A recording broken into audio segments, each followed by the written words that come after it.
So hello guys, the topic for this video would be the clinical aspects related to purine metabolism, and this is the third video in the genetic sequence. So I'll be starting with the video now. Clinical aspects of purine metabolism. We'll be discussing certain syndromes and certain diseases. First of which is Lesch-Nyhan syndrome. So in my previous videos, I had told you about the enzyme hypoxanthine guanine phosphoribosyl transferase. When we were doing the salvage pathway. In fact, in the previous video, when we were doing about the salvage pathway, I talked about this enzyme, and I said that this enzyme is important. Right, so now let us look at the disorder.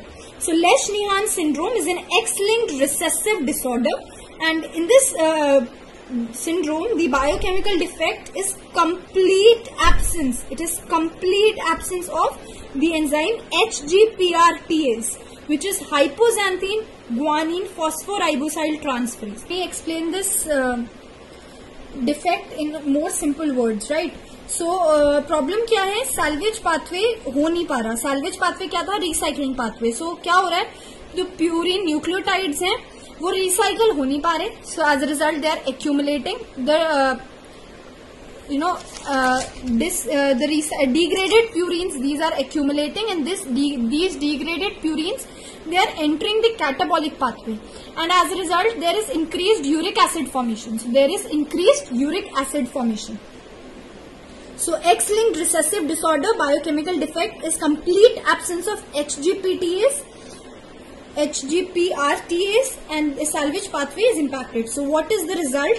As a result, there is hyperuricemia, which means increased uric acid in the blood, and there is hyperuricosuriia, which means increased excretion of uric acid via the urine.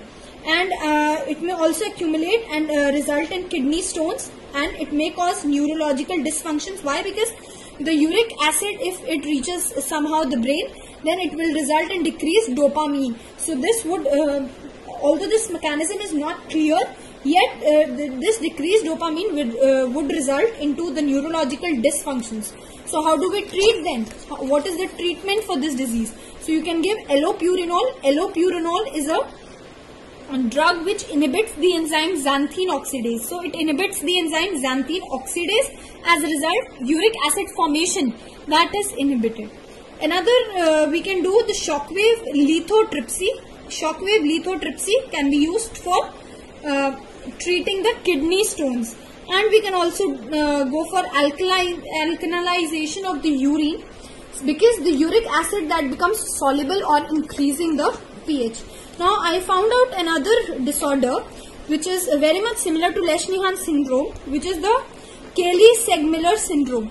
What is the difference between the two? Is that Lesch-Nyhan syndrome, there is complete absence of the enzyme, while in the Cayley-Naegeli syndrome, Naegeli syndrome, there is partial deficiency of the same enzyme. As a result, the symptoms would be mild. Now let me come on to the third disorder, syndrome, which is gout. So it is a group of disorder, thereby it is a syndrome. So group of disorder presented with hyperuricemia. Again, there is high uric acid in the blood, and then there is uric acid nephrolithiasis, acute inflammatory arthritis. Now this may occur either because of increased purine synthesis. If there is increased purine synthesis, as a result there would be increased uric acid synthesis also, or decreased excretion rate of uric acid. So overall result is uric acid levels increase. Now there are depositions of monosodium urate crystals which occur in the subcutaneous tissues at the elbow joint, called as tophi, or depositions typically are seen in the metatarsophalangeal joint in the case of gout. Treatment, again, allopurinol, which inhibits the enzyme xanthine oxidase, or colchicine can be given, which is an anti-inflammatory agent.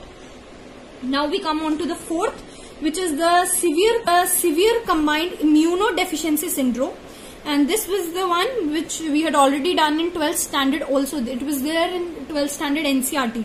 So severe combined immunodeficiency syndrome, and I also found a case similar to it, which is purine phosphorylase deficiency. So first let's talk about severe combined immunodeficiency syndrome. Here there is a deficiency of adenosine deaminase. So adenosine deaminase was the enzyme which was involved in the catabolic pathway of the purine metabolism, right?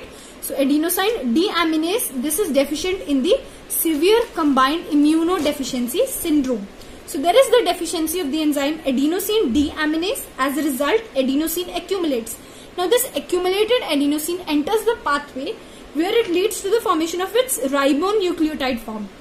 But the deoxyribonucleotide form, that decreases. So there is therefore decrease in the deoxyribonucleotide, therefore decreased DNA production.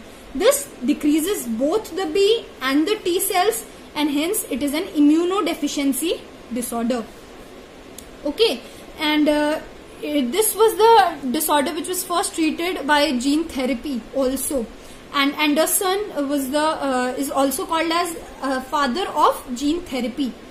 Now the purine phosphorylase deficiency. So purine phosphorylase deficiency, there is a defect in purine phosphorylase, which is also an enzyme which was involved in the purine catabolic pathway, purine phosphorylase. So the difference between the two is that here the deficiency of T cells occurs, but apparently B cell remains functional. But in severe combined immunodeficiency syndrome, both the B and the T cells, they are impacted. And lastly, there's xanthine oxidase deficiency. So xanthine oxidase was the enzyme which was converting hypoxanthine to xanthine, and then xanthine finally to the uric acid. So up till now we have seen that in all these disorders there was an increased uric acid, but this is the disorder where uric acid does not increase. So there is instead hypouricemia. In all the previous one there was hyperuricemia. So xanthine oxidase deficiency is associated with hypouricemia, but instead xanthine crystals may be present. Why? Because xanthine, that is not being converted into uric acid. So guys, this completes my video on purine metabolism, and I'll be coming up with the video on pyrimidine metabolism also sooner or later. I'll try to get that soon. And please like, share and comment, and also do subscribe to my channel if you like my work. And please comment and let me know your views on my video content. Thanks.